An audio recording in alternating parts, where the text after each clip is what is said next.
All right, Shabbos, good morning. Good morning, good morning. Let's begin. I want to begin by thanking our sponsors for this morning's shir, to thank our Talmud Torah sponsors for the month of Sivan, Justin and Abigail Rosemore, for dedicating all of the shiurim and drashos this month in memory of their beloved son Kobe, Chaim, Yaakov, David, Zichron Levracha ben Yosef Tzadok. Our Talmud Torah monthly sponsors, Alan and Sue Meyrowitz and family, Jason, Deborah, Justin, Rebecca, Mindy, Simcha, all of the grandchildren. In the merit of a refuah shlema for Shulamis Tova Bas Mindel, and a very beautiful daf sponsorship today, Zach and Devorah Sanfield and family, and Ariel and Sarah Sanablik and family, in honor of our amazing father Philip, whose dedication to the daf and this shir is an inspiration to the entire family. So truly beautiful. So we hope that in the merit, so all the neshama shad and aliyah, those who require refuah, should have one together with Kol Choli Yisrael, and a happy Father's Day. Baruch Hashem to all of the fathers. And halavai, hopefully those of us who are fathers should have the schos and miras Hashem to set the right kind of example for our children to follow him. And we'll say with that, let us begin. So today's daf is Kuf Zayin. We have a beautiful daf ahead of us today. 1 second. Sorry. Beautiful daf ahead of us today. 107, let's pick up at the Mishnah on the bottom of 106b, Kuf Vav Amud Beis. So the Mishnah says as follows: Yashav ha'echad ala Pesach velo milu. Suppose listen to this interesting case. Let's say an individual sat by the entranceway of the home, but he did not go ahead and fill in that entranceway. So in other words, we'll say this is still going on the previous discussion regarding Seder, regarding trapping on Shabbos. So of course the scenario that's being framed over here is an individual sits down by the doorway. Now, obviously, that person could serve as a blockage, could serve to go ahead and trap anything that is inside of the home. So what happens? So Ruvain sat down by the entranceway of the home, but he did not totally block the passage. Yashav Hasheni Milu. And what happens? When Shimon sits there, then the passageway is effectively blocked. So what's talacha? Hasheni chayiv. Ultimately, again, Shimon, the second guy, is chayiv, which makes sense, because at the end of the day, Shimon, the second guy, is the one who effectively trapped the animal. So that we've seen this concept before, I will say, that when you have a situation... Oh, I'm sorry, Sorry, thank you. My apologies. Was I muted the entire time? Yes. Okay, excellent. All right, to both sides. So again, good. Let me thank the sponsors again. We thank our Talmud Torah sponsors for the month of Sivan. Thank our Talmud Torah. This is a simon. It's time to get back to shul and start our live shir. I never run into these technical difficulties. Well, I do run into these technical difficulties, but there are other people there to handle it. So we thank our Talmud Torah sponsors for the month of Sivan, Justin and Abigail Rosemore, dedicating all the Shir and Joshua in memory of their beloved son Kobe, Chaim, Yaakov, David, Zichron Levracha ben Yosef Tzadok. Our monthly sponsors, Alan and Sue Meyrowitz, for dedicating all the Shir and Joshua this month in memory of, Alan and Sue Meyrowitz and family, Jason, Deborah, Justin, Rebecca, Mindy, Simcha, and all the grandchildren, in the merit of a refuah shlema for Sue, Shulamis Tova Bas Mindel, and daf sponsor today, Zach and Devorah Sanfield and family, and Ariel and Sarah Sanenblick and family, in honor of our amazing father Philip, whose dedication to the daf and this shir is an inspiration to the entire family. We thank all of our sponsors for their dedication and for their sponsorship. I will say today's daf is Kuf Zayin 107, and we are picking up Emir Hashem on 106b at the Mishnah. So it says the Mishnah, Bana Mishnah, Yashava Echad ala Pesach velo milu. If a person, we'll call him Ruvain, sat at the entranceway of the home, but he did not go ahead and fill in the doorway. Still continuing on the topic of tzeda, of trapping. So we'll say, so the situation over here is, let's say there's an animal inside of the house.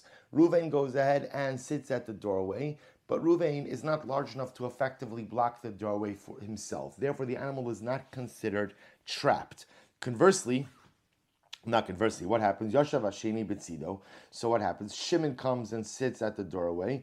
Umilu. And ultimately, Shimon's body effectively blocks the doorway and would prevent anything inside of the home from going ahead and getting out. So what's talacha? Hasheni chayiv. Ultimately, in this case, Shimon is the one who has performed an act of tzeda, performed an act of trapping, and therefore halacha l'maisa, And therefore, Allah Chalamai says chayiv. Yoshev harishon ala pesach umiluhu. What happens if Reuven went ahead and sat at the entranceway of the home? And again, Reuven effectively blocked the entranceway. Uba hasheni v'yashav etzido. Shimon came along and then what? Sat by his side. Afa pisha amad harishon v'halachlo.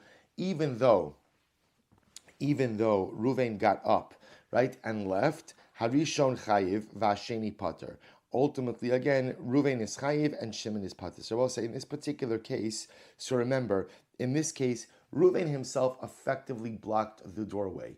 So that when Shimon came and sat down, Shimon's act of sitting by the doorway was totally ineffective and meaningless. The novelty of the Mishnah is that even though Reuven subsequently gets up, and Shimon is left by himself, so now it is indeed Shimon who is blocking the doorway. Nevertheless, because at the time that Shimon sat down, his act was not really effective, and it was Reuven who was performing the act of Seidah. Therefore, halacha l'maisa Shimon will be pater. So the Gemara says, to what can this be compared? L'noel as beisol l'shomro, v'nimtza tzvi shomer b'sochor. Rabbi say this could be compared to the following case. Interesting comparison. That Rabbi say, let's say you have in your house a deer, and the deer is already trapped. Let's say the deer is already trapped inside the home. Or as well say, just for illustration purposes, let's say the deer is bound. It's tied up inside the house. Then what happens? You leave your house and you lock the door. Is locking the door an act of tzeda, an act of trapping? And of course the answer is no, because the animal is already considered to be trapped. So the Gemara says, so too, when Reuven sits down and blocks the doorway, right? Reuven has performed the act of tzeda. Now Shimon sits down next to Reuven. Now Shimon's act of sitting down next to Reuven is totally meaningless. Let's say now Reuven gets up and leaves. So ultimately, again, Shimon will still not be chayiv for an act of trapping. Why? Because at the time that Shimon sat down, the animal inside the home was already effectively trapped by Reuven's position. So even once Reuven leaves, Shimon does not acquire liability for this case. Gemara, top of Kof Zayin. Amar Rabbi Abba, Amar Rabbi Chiya bar Rashi, Amar Rav. An interesting case. Nichnesa lo tzipar. Nichnesa lo tzipar tachas kinafav. If a bird flew into a person's cloak. So we'll say, so imagine this for a second, right? You're davening on Shabbos morning. This is Lamaisa davening, right? Davening, a person davening outdoors, minding their own business. A bird flies into your cloak. So you say to yourself, wow, Givaldik, Malava Malka, right? Incredible. Malava Malka just came to me. So I'll say, so what's the now? Remember, I didn't trap it. It flew into my cloak. So what does the Gemara say? Yoshev u'mishamra achetechshach. So I could essentially sit there holding the bird inside of my cloak until nightfall. So we'll say, remember again, in this situation, the bird effectively trapped itself. What the Gemara is saying is, once it trapped itself, I have the ability to kind of maintain and sustain the current situation. Masram Nachman by Yitzchak. So Nachman Yitzchak says, what is that? Rashi says over here, V'chein eino tzarech liftach lo chalon de'eino ela shomer. Right? In other words, all I'm doing is quote unquote guarding the bird. So I don't have to give it a manner of escape. Right? I don't have to give it an escape route. I could just kind of be Yoshevu Batal. I could just be passive and not do anything. Massive Rav Nachman by Yitzchak. Rav Nachman Yitzchak raised the kasha. Yoshev Harishon ala Pesach umilu. So we'll see now. Rav Nachman by Yitzchak brings a kasha from our Mishnah. What did the Mishnah say? Back to the case of Mishnah. Reuven sits down by the doorway of his home, or by a doorway of a home, and there's an animal inside the home. Reuven sits by the doorway and he fills up the doorway. So therefore, Reuven, by filling up the doorway, has effectively committed an act of tzeda, of trapping. Now Shimon comes along and sits down next to Reuven. Even though what? Even though now Reuven is going to get up, v'halachlo, and goes ahead and moves on somewhere else. So even though now Reuven left, so Shimon is the only one who is sitting there, effectively going ahead and filling up the doorway. Harishon chayiv v'hasheni pater. Ultimately, again, Reuven is chayiv and Shimon is pater. Reuven is chayiv and Shimon is pater. My lav pater aval aser. Now both say. Now remember, the reason why this is similar is because what is Reuven essentially doing? So Reuven is the one who performed the act of Seder, right? Reuven is guy number one. He sits down at the doorway, blocks it, prevents any animals from getting on. Shimon essentially sits down next to Reuven. Now, what's the effect of Shimon's act? essentially nothing. Shimon really hasn't done anything. Shimon is kind of just like helping to sustain an already present situation. Now Reuven leaves. Shimon is still not chayiv. Why? Because Shimon is viewed as sustaining an already present situation. Then I both say that sounds a lot like the case ultimately of the bird that flies into my talus. So when I just keep my talus around me, I'm sustaining an already present situation. Now I both say now the Gemara says when it says Vasheni Potter, so even when Reuven leaves, Shimon is Potter in the Mishnah, my love Potter Avalaser. Doesn't Potter generally mean Potter Avalaser? In other words, I will say, even though again there's no liability for Shimon, but Lamaisa, it's not good for Shimon to be doing this, right? He shouldn't be doing this. At the end of the day, he's still now actively participating in an act of Seidah, an act of trapping. So even though technically speaking he's Potter, but it is still Aser, to which the Gemara says, Lo, Potter umutter. Rabbi say, in fact, in this case in the Mishnah, when it says that Reuven gets up and Shimon's still standing there, that Shimon is still sitting there, that Shimon is Potter, it actually means Potter umutter. Actually means Potter umutter. Hachenami mistabra. We'll say this would appear to be clear. How so? Mediktani seifa. Since the end of the Mishnah says, Lemazed domeh lenoales beisol l'shomro minim tzotzi shamar besocho. Because we'll say, what does the Mishnah compare it to? The Mishnah compares it to a case of a person who had a deer trapped, let's say bound in his home, and then he leaves and he closes the door. The act of locking the door, Abosai, is not an act of tzeidah. That's totally mutter.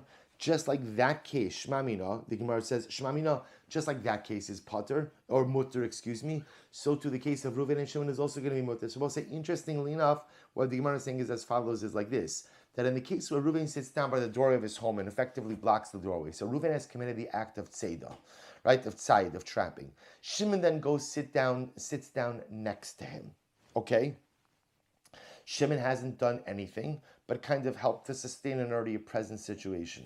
Reuven leaves. The Mishnah says Shimon is Potter. Now the Gemara says, what does Potter mean? Potter means Potter umutter. Right? Not only is he exempt, but what he's doing is totally fine. Same idea by the case of the bird that flies into my talus. I don't have to give the bird an escape route. I could actually sit there like that until Motzei Shabbos and not do anything. And that's Potter umutter. Says the Gemara, is actually very interesting. The Amri, but others have an alternate version of this discussion. Even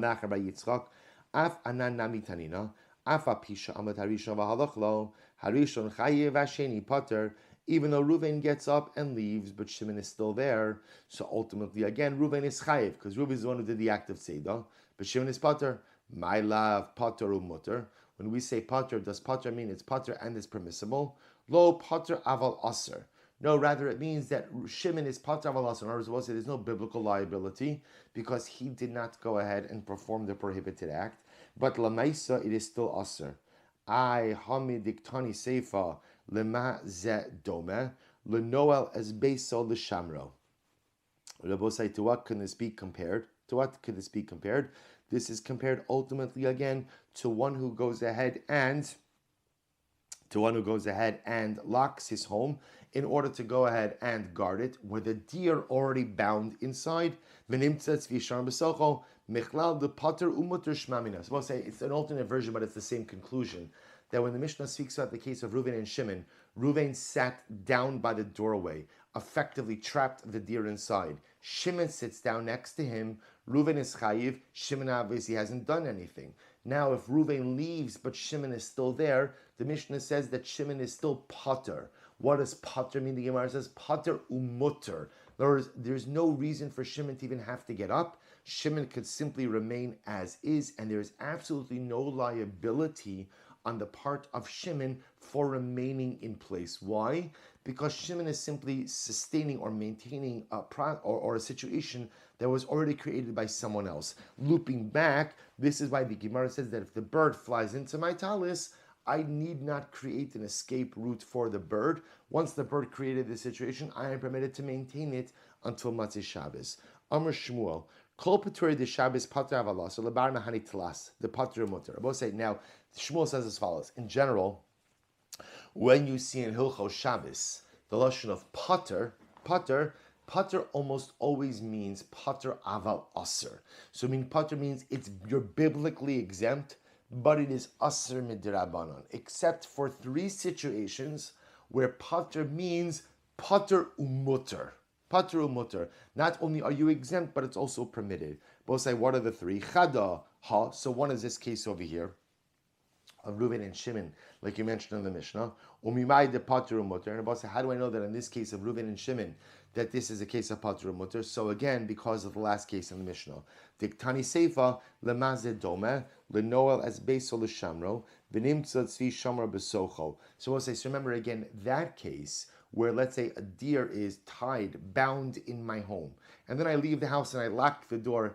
Everyone agrees that the act of closing the door, Abosai, is totally mutter, right? There's no, that case of pater means pateru mutter. So therefore, again, case number one of pateru mutter is going to be the case of Reuven and Shimon, right? Where again, Reuven sits down by the doorway, effectively fills in the doorway. Shimon sits down next to him. Shimon's act of sitting down next to him is irrelevant. Reuven then leaves. Shimon remains. Shimon's remaining there is pater mutter. What's another case of pater mutter? Another interesting case. Idach hamafis mursa b'Shabbos. Rabbi say mafis mursa is one lances a boil, pops a boil. So we'll say, what's the halacha? Im la sos peh chayiv.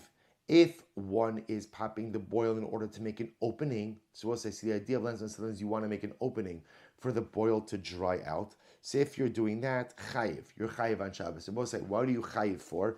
It's actually quite interesting. Look at Rashi for just a moment. Im la sos la peh, Rashi says, bitosef tatani hachi, im la kolfa v'la peh, kederach sharofim shal achshav osin dimetakin la pesach. So we'll say, interestingly enough, the situation over here is as follows. If chayiv, Rashi says, mishum bona pesach, or mishum metakin kli. Mali latakin makeh, mali latakin kli. So we'll say it's actually very interesting. So the Gemara says either because the act of creating an opening for the boil is bona, is building, or is like tikkun maneh, fixing something. So if your intention is to create an opening for the boil, that is problematic. Im lahotzi mimena lacha, but ultimately again, if it's just to allow the pus to drain out, pater, then one is pater for that, because that's not a tikkun. Look at Rashi, pater. Umutter, the ain kan tikkun. There's no real act of fixing anything here. V'rabbanan anami lo gazra lo ba shvus mishum tzara. And I will say, so on the normal circumstances, remember, if your intention is to create like a permanent opening for the boil, that's an issue potentially of binyan, of building, or tikkun, just fixing. But if your intention is just to drain some of the pus, to alleviate some pain, again, that's going to be mutter, because Chazal did not legislate in cases of tsar, in cases of pain and discomfort. So the Gemara says, umimai de pater mutter. But how do I know in this case? Pater means pater and mutter. Disnan, because we learned elsewhere, machot shal yad litol ba'asakotz. Because we'll say elsewhere the Gemara says that you're permitted to go ahead on Shabbos and move a needle. Now normally a needle would be muktzah. Why would a needle be muktzah? Because needle is usually used for sewing, and sewing is prohibited on Shabbos. But yet, interestingly enough, you are permitted to go ahead and move a needle, to go ahead and remove a splinter. To remove a splinter. Then I will say removing a splinter is very much like creating an opening on a boil in order to remove pus. So just like you're permitted to go ahead and move the needle to take out the splinter, so too it would be mutter ultimately again to pop open the boil to remove the pus. So we'll say that's another case of pater umutter. Next, v'idach, what's another case of pater umutter? Hatzad nachash b'Shabbos. If one traps a snake on Shabbos, imis asek bo shelo yishachenu pater. So I will say if you're trapping it so that it doesn't bite you, then you're pater. Im the refuah chayiv. But interestingly enough, if the reason you're trapping the snake is because you want to use the snake as some part of some type of remedy, then halacha lamaisa, ultimately again that is aser. Umimai de pater mutter. So we'll say, how do I know that trapping a snake in order that it should not bite me is pater mutter? So we'll say, obviously we can't be talking about a case of sakanas nefasha, so there's a danger to life, because of course if there's a danger to life, everything is mutter. So when we say that you're trying to put the utensil over the snake to go ahead and prevent the snake bite, it would probably just refer to tsar, just refer to pain. So the Gemara says, how do I know that it's pater mutter? Disnan, Kofin kara alaner, b'shil shlo tochaz b'kora. You are permitted to go ahead and put the utensil over a flame, not in order to go ahead and extinguish the flame, but ultimately in order that the flame does not ignite anything else. The outsoa shalkatan, you're also permitted to take a utensil and put it over the excrement of a child because it's disgusting to have it there. Val akrav shalotishach, and on top of a scorpion that it should not bite. That it not should bite. Now, obviously, even though you are effectively trapping the scorpion, it is pater umoter. So it's a very interesting principle that comes out over here. Is number one, that halacha lamaisa, first of all, sustaining an already created situation is not asur on Shabbos. So whether that's the bird flying into my talus that trapped itself, I don't have to go ahead and provide an escape route for the bird, but rather, again, I am permitted to maintain the current situation. Or for that matter, again, Ruvain sat down, filled in the entranceway of his home, trapping an animal. Shimon sits down next to him. Even though now Shimon's act is irrelevant, but when Ruvain leaves, now Shimon is filling in the doorway. Shimon need not leave, right? It's pater umutter. Why? Because Lamaisa, again, he's sustaining a situation which was created by Ruvain. So halacha Lamaisa on Shabbos, if you are sustaining in a situation that you did not create, that is not asr. That's aleph. Beis, in general, in Hilchos Shabbos, whenever you see pater, and this is an important principle, whenever you see pater almost always means, literally like 99% of the time, means pater aval asr. Biblically exempt, rabbinically prohibited, with the exception of 3 cases where pater ultimately means pater umutter. Case number 1 is our Mishnah of Reuven and Shimon sitting together in the doorway. Case number 2 is a situation where you need to pop a boil in order to go ahead and remove the pus, but your intention is not to go ahead and create an opening. And case number 3 is where you are trapping a snake in order to go ahead and prevent it from biting you. In all of those cases, pater means pater umutter, but apparently everywhere else pater means pater aval asr. Hadron Allah chaorik. Rabbi says shkoyach. Weiter. Shmona shratza amuna b'Torah hatzadan va'achova b'hen chayiv. So we'll say the 8 shratzim.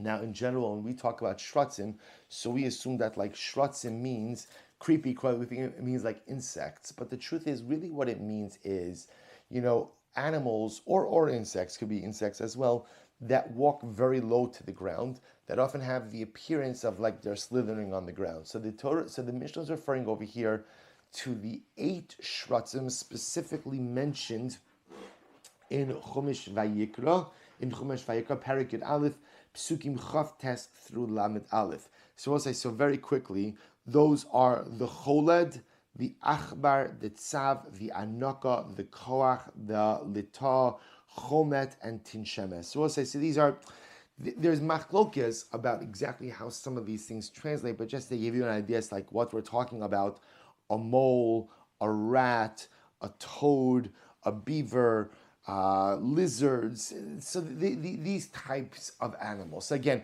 there's actually a lot of machlokes concerning the identity of many of these types of animals. So again, so really, for our purposes, what they actually are is actually not all that important. What you're going to see is as follows. The 8 shratzim mentioned in these psukim, hatzadan, if you hunt them or trap them on Shabbos, v'achovo bahen, or you bruise them on Shabbos, chayiv. Now we'll see why that is in just a moment. I will say, now the reason you're chayiv if you trap them, Rashi points out over here, is because these are the types of animals which are trapped. So I will say, what the Mishnah is teaching me is if you trap an animal that is not normally trapped, you're not chayiv, at least midaraisa. The malach of tzeda only applies to the type of animal which is trapped. So the Mishnah is saying these 8 types of shratzim are trapped. Furthermore, again, if you go ahead and you injure them, you bruise them, you're chayiv. Now, boss, we're going to see the novelty in that is that they are considered to have or.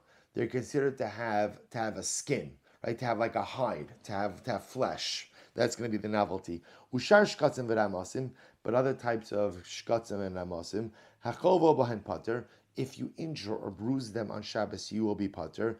Now, boss, interestingly enough, what's the malacha of bruising on Shabbos? So Rashi points out that bruising is ultimately, again, a tolda of shochet, of shchita.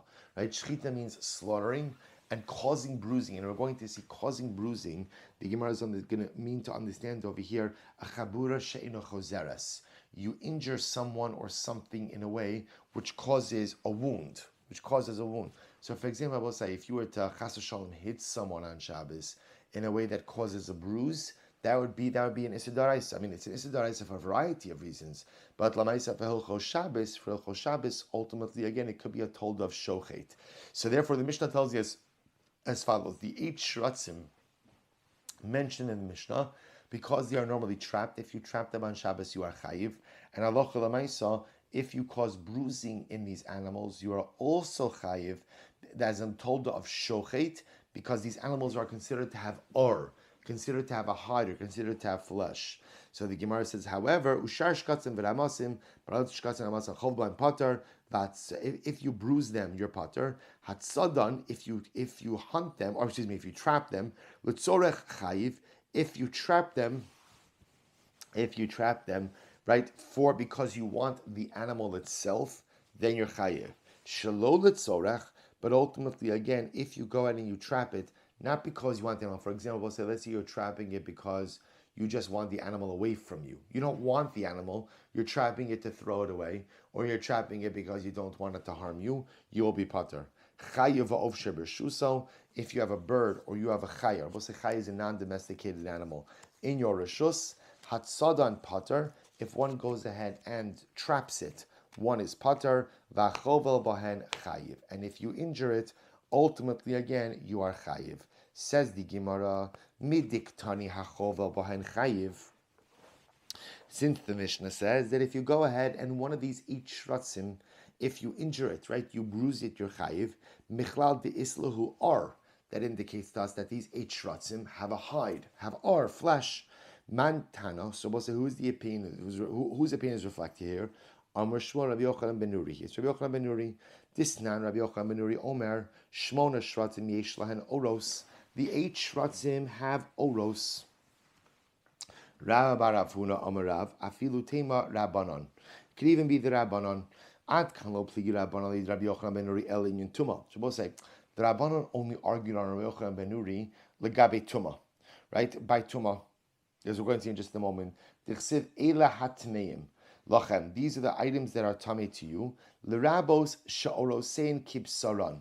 To include, I will say that what? That the skins or hides of these animals are just like their flesh. Ela le'inyan Shabbos. So we'll say that's where the Rabbanon argue over here. Aval le'inyan Shabbos, afilu Rabbanon modu. But for Shabbos, even the Rabbanon will agree that halacha l'maisa, the Shmona Shrotzim are considered to have considered to have flesh. And therefore, if you bruise them, you will be chayiv. The Gemara ruling in Shabbos lo plegi. Is that true that they don't argue by Shabbos? V'atanya hatzad echad mishmona shratzim morim b'Torah. If one goes ahead and traps one of the 8 shratzim mentioned in the Torah, hachovel bahen chayiv. Or if you injure any of them, you bruise them, you're chayiv. Dear Rabbi Yochanan ben Nuri, v'chacham say ein ar ella ambeis ella l'mashemanu chachamim. We'll say it is only ultimately, again, the particular animals that Chazal said have ar. Now we'll say, understand what's happening over here. That what they're arguing about is in an issue of mitzias. You're only chayiv if, and for bruising, if something has what is categorized as flesh. But obviously smaller animals don't really have ar. So the machlokis over here is these shmona shratzim, do they have ar or not? So Rabbi Yochanan ben Nuri says, yes, they do. And therefore, if you bruise them on Shabbos, you will be chayiv. Chachamim say the only items that have ar, el l'mashamanu chachamim. Look at Tap Rashi. L'mashamanu chachamim, b'shchitas chulin, elu she'olosein kibsaran. Right? These are the ones whose hides or whose flesh is like their, whose ar is like their flesh. So the Gemara is fine. The Gemara says, Avamar Abai, Hachi Kamar. This is what they mean to say. Ein or chaluk mi basar, ela lema shalomanu chachamim. Now, both say the wording over here is going to get a little bit confusing, but the Gemara is going to straighten it out in just a moment. Abai says this is what it means to say. There are certain animals. Ein or chaluk mi basar. The ar is not considered to be separate and distinguished from the flesh. Ela lema shalomanu chachamim, except for those that the chachamim did not articulate. The Gemara says what? Amar le Rava. No. Do you mean to say that it's that which the rabbis did count Ela Amar Rav Hachi Kamar. This is what it means to say. Ein or mitame kibasar. Ultimately, again, or does not convey tuma to basar. Ela lema shemanu chachamim. Except for those things that Chazal counted. In other words, in Chulin. Michlal de Rabbi Yochanan ben Nuri hanach nami de lomanu chachamim mitamin. Which tells Rabbi Yochanan ben Nuri, even the animals not mentioned by the Rabbanon, ultimately again are mitame. The Gemara says, "Vaha katani Rabbi Yochanan ben Nuri v'omer ches shratzim yeshlan oros v'lo mitamin." But it says Rabbi Yochanan ben Nuri says that the 8 shratzim have oros and they're not mitame. Amar Rav Ada bar Masna taritzachi. Here's how you have to explain it. The chachamim omrim le'inyan tuma ein or lema shemanu chachamim. Rather, Rabbi said the way you have to read it is as follows: that ultimately, again, for tuma purposes, there is no or. An animal is not considered to have or except that which Chazal counted. Okay, v'akati le'inyan Shabbos lo pligi. But I will say again, let's leave aside tuma for just a moment. For Shabbos, right? We have a burning shaila. What's the burning shaila? If you bruise an animal, are you chayiv? So in other words, when it comes to the 8 shratzim, if you bruise the animal, are you chayiv or not? So the Gemara says, Aiva Tanya, Hatzad echad miches shratzam murim b'Torah. If you trap one of the 8 shratzim mentioned in the Torah, hachovo b'hen chayiv. If you go ahead and you injure it, you're chayiv. B'shratzim sheish lan oros.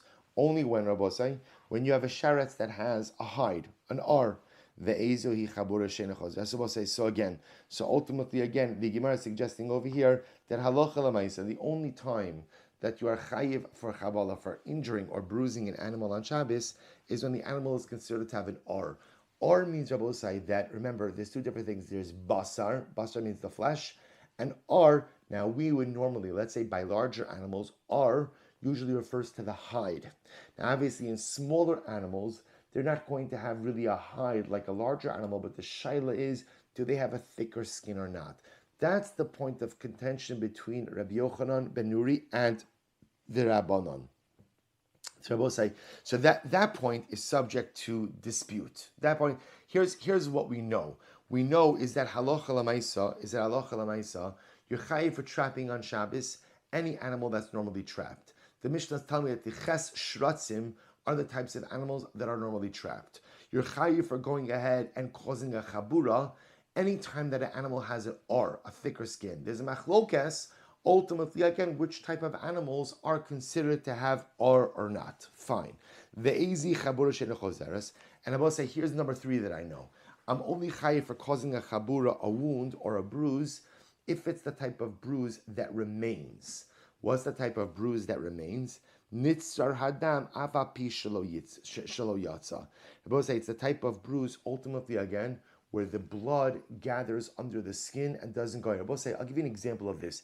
Sometimes, again, it's not the best example, but you appreciate it. If you give someone a slap, right? Again, give someone a slap, so it might leave a mark, but lamaisa it doesn't leave a bruise. So give it a few moments and the color comes back. If you hit someone very hard, you cause a bruise. Obviously, the bruise will ultimately go away, but like you cause like a black and blue mark, right? So that remains. So the Gemara says that for Shabbos purposes, the malacha of causing a chabura is when ultimately, again, you cause a bruise that does not go away. When we say don't go away, it doesn't go away, doesn't mean it doesn't go away ever. What it means is that it's going to remain for some amount of time. Rabbi Yochanan ben Nuri, I will say, first wide line. Rabbi Yochanan ben Nuri Omer, ches shratzim yeshlan oros. The 8 shratzim are considered to have or, considered to have like a hide-like flesh, and therefore you're chayiv for causing a bruise. Amar Rav Ashi, man Tanakama, who is the Tanakama? Rabbi Yehuda, the azil basar gishta. I will say ultimately again, who is the Tanakama? The Tanakama is Rabbi Yehuda. Look at Rashi, it's almost right across from Rashi. Rabbi Yehuda, he de le'inyan tuma lo yolif me'ila hatmeim elahu de isbe gishta sha'oro of. I will say Rabbi Yehuda is the one who holds that in general halacha l'maisa, when looking to see both regarding tuma and Shabbos, we look at the thickness of the hide. Right? If the animal itself has a thicker skin, then enachinami, it is subject to the laws of Tuma and Tahara, and it's also subject to the laws of Chabura by Shabbos. This nan Rabbi Huda Omer, halta Halata ki chulda. The lata, we'll say we normally translate lata as like a lizard. Chulda is a weasel. The lizard is like the weasel. Avarabanan the pligele Rabbi Yochanan the inyan tuma linyan Shabbos modile. But the Rabbanan who argue on Rabbi Yochanan ben Nuri by Shabbos, by tuma will agree with him by Shabbos that she would be chayiv for chabura. Ihachi hai div Rabbi Yochanan ben Nuri div Rabbi Yochanan umachlok somi boile. But if that's the case, then instead of saying these are the words of Rabbi Yochanan ben Nuri, you should say these are the words of Rabbi Yochanan ben Nuri and those who argue on him. So the Gemara is fine. The Gemara says, Enochinami, Tani, Div Rabbi Yochanan ben Nuri, Machluk so. So we'll say what it sounds like over here is that Halacha Lamaisa, even those who argue on Rabbi Yochanan ben Nuri by Shabbos will agree with by Tuma, will agree with Rabbi Yochanan ben Nuri by Shabbos. Good. So Levi asked the following shaila of Rebbe. So we'll say, now remember again, let's take a step back.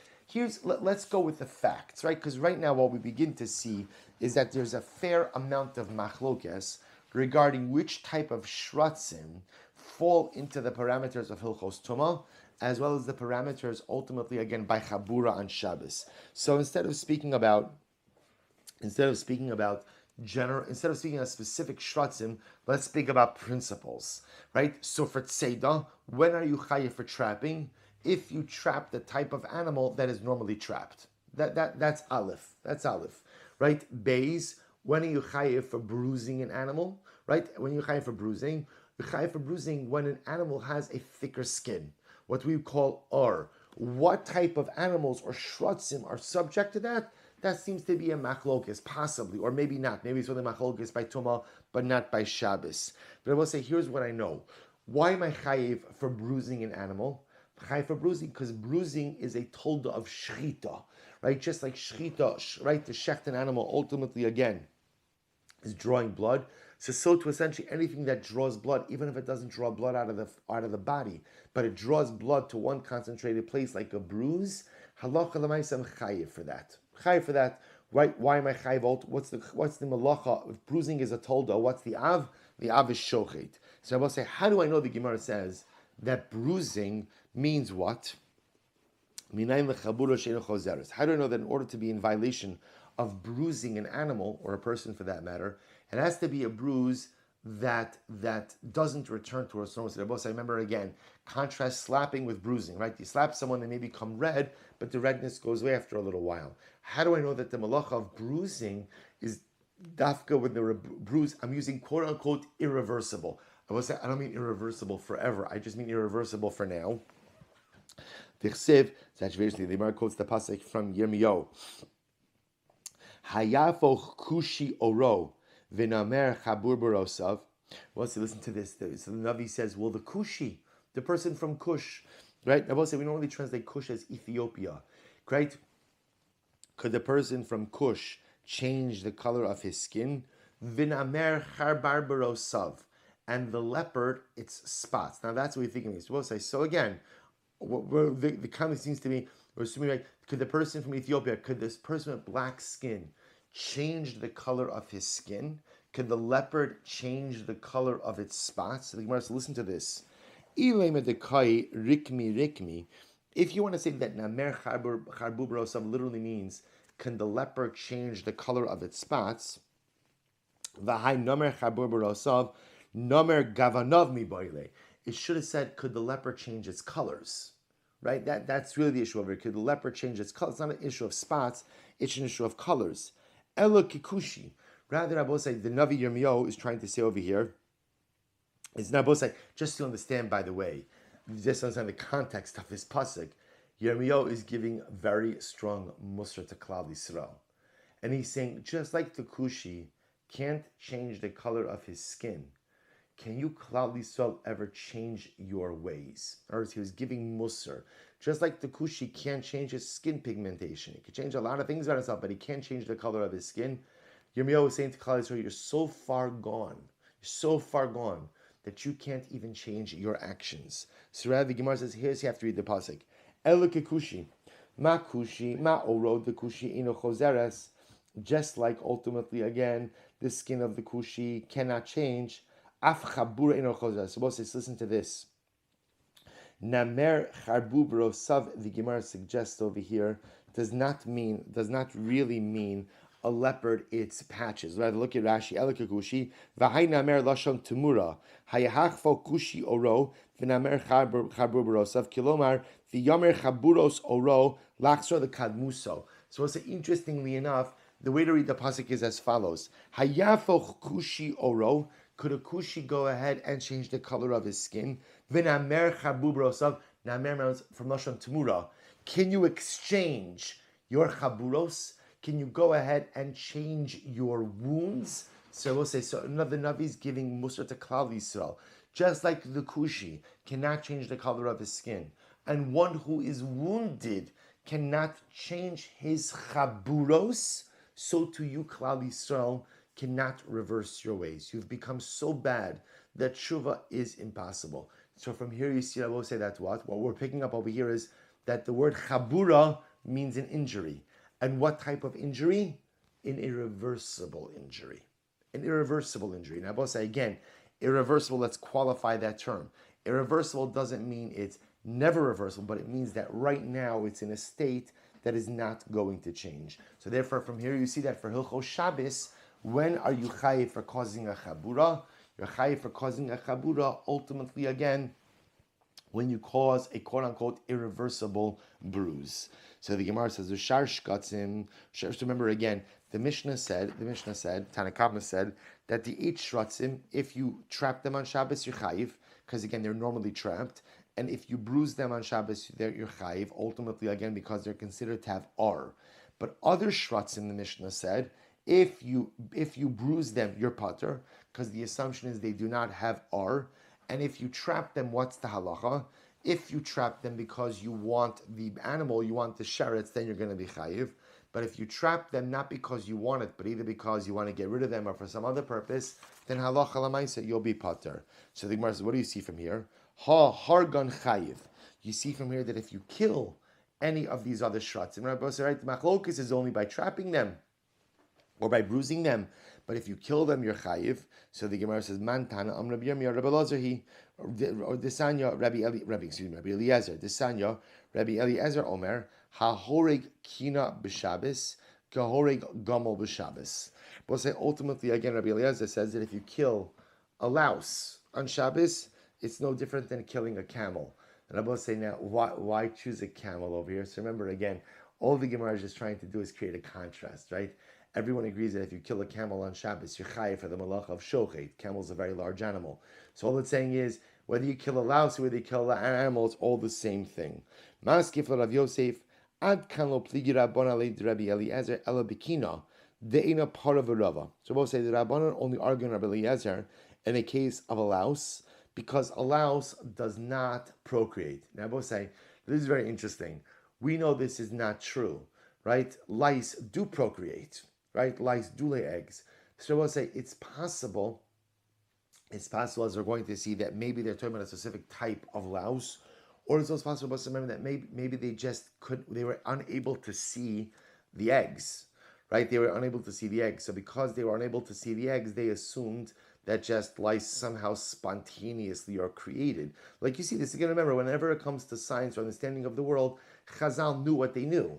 They knew what they knew, and they knew what they knew based on observation. The same way that, again, when it comes to matters of health or medicinal remedies, right? We'll say again, Klal Gadol is whenever you see a remedy in the Gemara, the take-home message always is never, ever, ever try that, right? Why I both say, just like again, better probably not to try bloodletting or other things like that. That Chazal went ahead and or mamish like.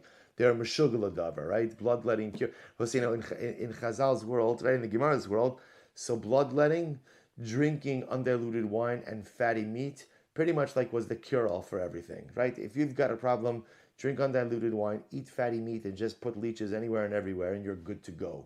Okay, so we'll say, again, why? Because that was reflective of the medicine of their time.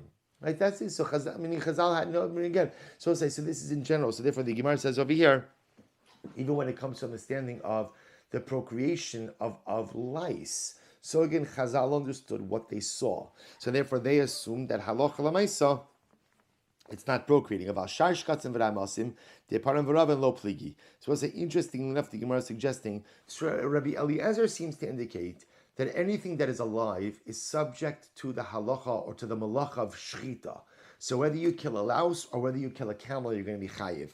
The Rabbanan disagree and they say you're only chayiv for shchita on Shabbos for something that procreates. But lice, which do not procreate, therefore you will not be chayiv. So the Gemara says, "Ushnehem lo lomdua ela me'elim." And Abba say, remember again, where does the malach of shchita come from in the Mishkan? Remember, everything comes from the Mishkan. So where does the malach of shchita come from in the Mishkan? Because you had to shecht rams. Why did they have to shecht rams? Because ram skins were used as part of the coverings, the rooftops of the rooftop of the Mishkan. Rabbi Eliezer Savar Ke'elim. Rabbi Eliezer says that ultimately, again, the malach of shchita is like the rams. Ma'elim sheish benetilas neshama, af kol sheish benetilas neshama. Rabbi Eliezer says just like the rams were alive, and you shecht them, so too the malacha of shechita applies to anything that is alive. Procreation is not important. Rather, what matters is the animal alive? If it's alive, it's subject to the malacha of shechita. If it's not alive, it's not subject to shechita. For Rabbanan savri ke'elim, ma'elim deparin v'ravin, af kol depar v'rava. The Rabbanan hold that no, the malacha of shechita is like elim. You're right. Just like elim, just like the rams procreate, so too the malach of shechita only applies to something which procreates.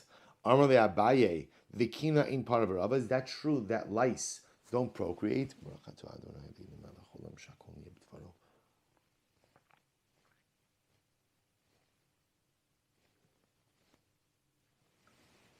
Gemara says, is that true? V'amar Yoshev HaKadosh Baruch Hu v'zam mikarnik reimim ha'beit zekinim. The Yetmar said that what? That HaKadosh Baruch Hu sits and he sustains. Literally again from Karni Re'imim to Beit Sekinim. So also you see the Gemara use Lashon of what? Beit Sekinim. The eggs of lice. The eggs of lice. Which in the obviously that expression is HaKadosh Baruch Hu maintains and sustains everything in the universe, from the largest items to the smallest items. But you see that it's making a reference to the eggs of lice, which would seem to indicate to us that halacha l'maisa, lice to reproduce. So the Gemara says, "Minohu de mikre beit sekinim." No. There happens to be a species. Species is the wrong word. A type of lice that's called beit sekinim. Beit sekinim doesn't mean the eggs of lice, but rather again that's actually a type, a species of lice. Aiva Tanya. Tafuye Beit Sekinim. But again, we have elsewhere Rabbi said that there's a reference to Tafuye and Beit Sekinim. So again, once again, right? Rashi says Tafuyin is Shiros. It's type of sheretz, and Beit Sekinim. Again, the Gemara is pointing out. You see that there's a reference to the eggs of lice, which would seem to indicate that lice do reproduce. To which the Gemara says once again, Minuhu demikre Beit Sekinim. It's a type of lice that's called Beit Sekinim. So the Gemara says V'harei parush. The paravarava. So we'll say, there's the parush, right? In the parush, ultimately, again, it reproduces. So the Gemara says, Tanya, hatzad parush b'shabes chayiv. Hatzad parush b'shabes. So we'll say, Rashi says, good. So we'll say, there's this parush. So there's another type of sheretz. So this parush, which does go ahead and reproduce, and yet the halacha says as follows: V'tanya hatzad parush b'Shabbos. If one traps a parush on Shabbos, Rabbi Eliezer mechayiv. Rabbi says you chayiv. Rabbi Yoshua poter, and Rabbi Yoshua says that you're poter.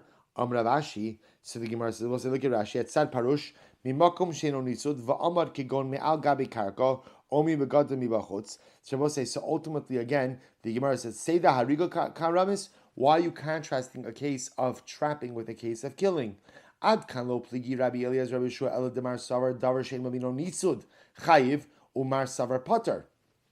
I both say there is a machlokes in general by tzeda, right? What's the machlokes by tzeda? The machlokes is, does the malacha of trapping only apply to species which are normally trapped or not? Right. So that we already saw. But the truth is, we already saw that in the Mishnah. That's a bona fide machlokes. Aval le'inyan hariga. When it comes to killing animals, afilu Rabbi Yoshua moda. Even Rabbi Yoshua will agree that what? That halacha lemaisa, you are chayiv. So I will say, it turns out that lemaisa, ultimately, for the act of shechita, for the act of killing on Shabbos, you're chayiv for killing anything that is alive. Right? That is the malacha of shechita, the malacha of taking a life applies really to anything. Big, small, reproduce, not reproduce, doesn't make a difference. Halacha l'maisa, if it's alive and you kill it, ultimately, again, you are chayiv. Now remember, again, by the malacha of tzeda, by the malacha of trapping, we do see that machlokes in the Mishnah. Again, we'll talk about it more, but by tzeda, there is this machlokes about, does the malacha only apply to animals which are normally trapped, or does it apply to any animal? So again, that's a machlokes, and the Merit Hashem will continue to see that. Let's go a little bit weiter. That's this sugya now. Hatzada l'tzorech chayiv. So we'll say, so remember again, this was the Mishnah statement as follows. Everyone agrees that if you trap the 8 shratzim, you're chayiv. Why does everyone agree in that case? Because halacha l'maisa, these are animals which are normally trapped. Right? What about if you trap other animals that are not part of the 8 shratzim?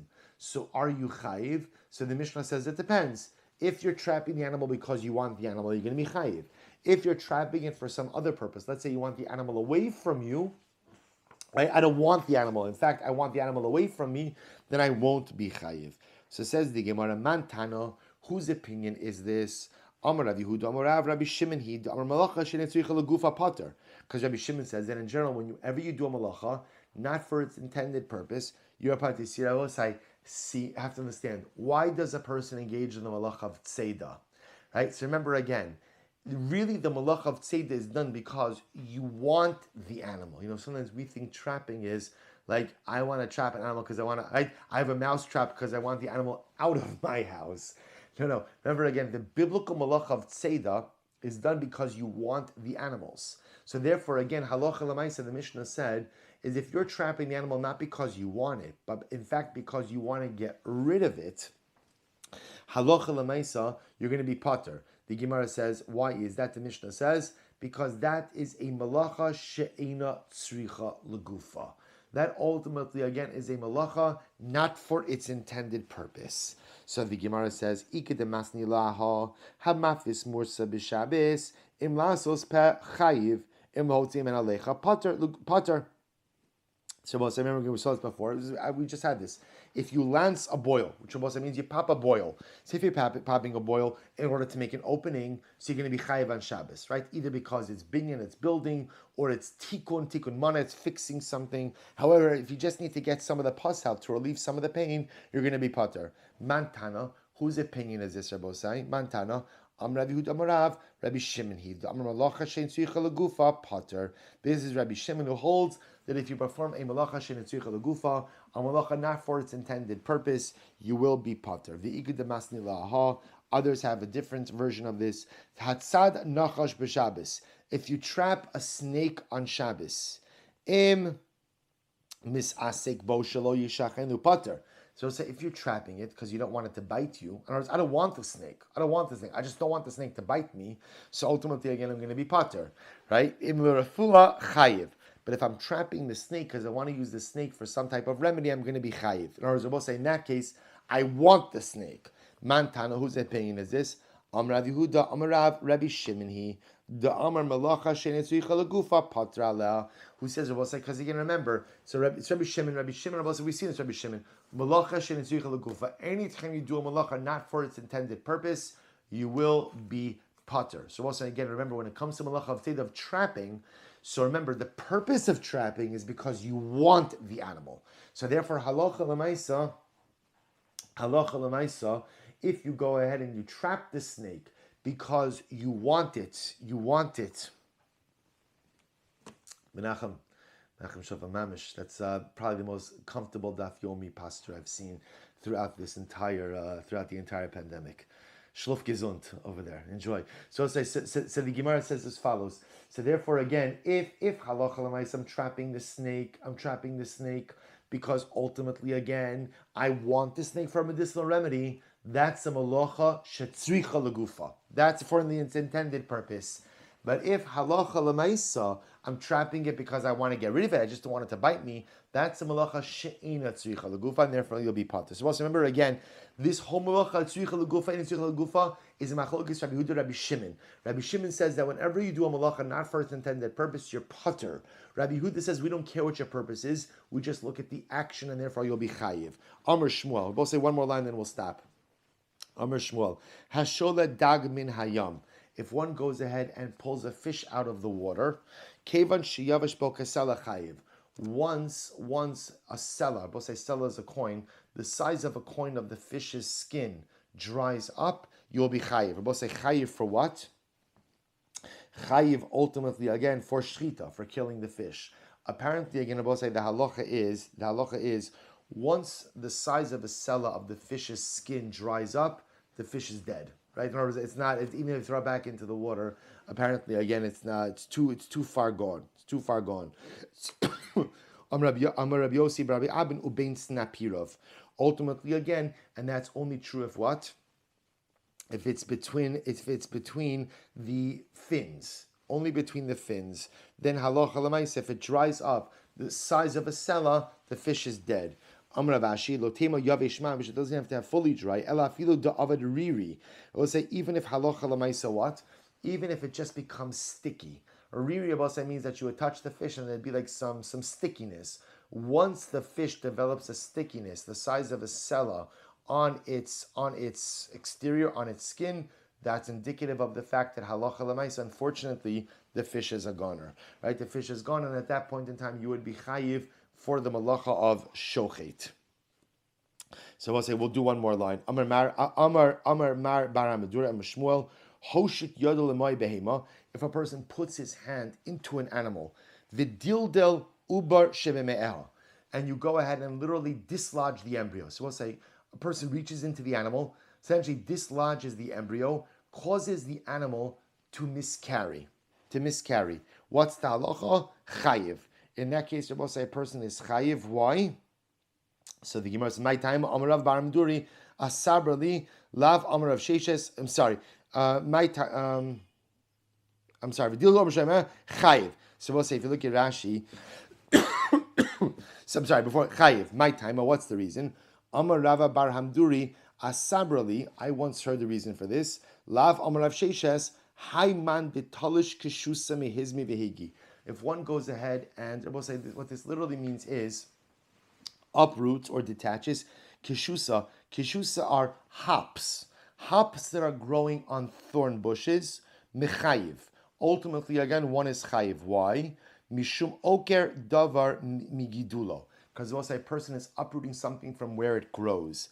Hachanami mechayiv mishum oker davar migidulo. So to over here, I will say if you go ahead and you dislodge the embryo, you're chayiv because you are uprooting something from where it grows. Just like if you go out and you detach the hops from the thorn bushes, you're uprooting something from where it goes. Look at Rashi just a moment. Mechayiv va'afa pishul eno mechuber lekarka kidarim. So we'll see in tomorrow's daf. The hops case is an interesting situation because the hops case grows on the thorn bush, doesn't really derive its nutrients from the ground. So we'll discuss that tomorrow. But for the cow case or for the animal case, if you reach into the animal, dislodge the embryo, ultimately again you are chayiv. Why? Because you are detaching something from the place where it grows.